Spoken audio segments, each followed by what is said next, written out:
আপুনি উল্লেখ কৰিছে এটা বিসংগতি সৃষ্টি হৈছে বিসং ক'ব সন্দৰ্ভত হয় হয়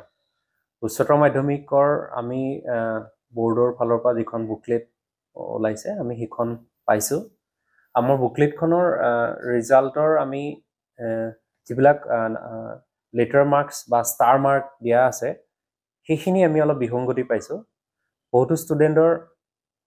ধৰক দুটাত লেটাৰ দেখুৱাইছে চাৰিটাত লেটাৰ পাইছে আৰু বহুত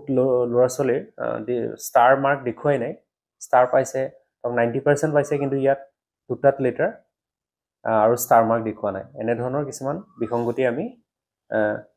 তিনিটা বিভাগতে আমি দেখিছোঁ কলা বাণিজ্য আৰু বিজ্ঞান আৰু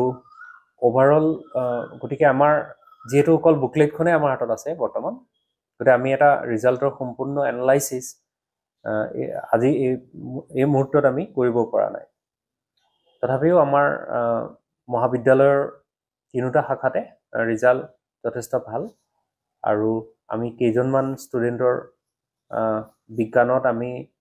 টোটেল 5% আমাৰ 81.82 দেখাইছে কিন্তু আমাৰ মতে 5%টো অলপ বেছি হয় আমি এইটো চাই আছোঁ আৰু আমাৰ কলা শাখাত আমাৰ 91.81 আৰু বাণিজ্যত 94.64 5% দেখুওৱা হৈছে সায়েন্সত আমি কেইবাজনৰ আমাৰ ষ্টুডেণ্টৰ আমি পাৰ্চেণ্টেজ চাইছিলোঁ এজন এজনকৈ এপত আমি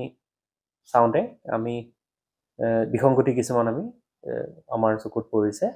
এজন আমাৰ 94.4% পাইছে ষ্টুডেণ্ট তেওঁ লেটাৰ মাৰ্কছ ইয়াত চাৰিটাত দেখুওৱা আছে কিন্তু তেওঁ অল ছাবজেক্টতে লেটাৰ মাৰ্কছ পাইছে ঠিক তেনেকৈ আমাৰ আৰ্টছৰ এজন ষ্টুডেণ্টে 90.something% পাইছে ইয়াতো দুটাতহে লেটাৰ দেখুওৱা আছে ষ্টাৰ মাৰ্কছ নাই চ' এই ধৰণৰ আমি বিসংগতি দেখিছোঁ গতিকে সম্পূৰ্ণ এনালাইচিছ এটা আমি এই মুহূৰ্তত আমি পোৱা নাই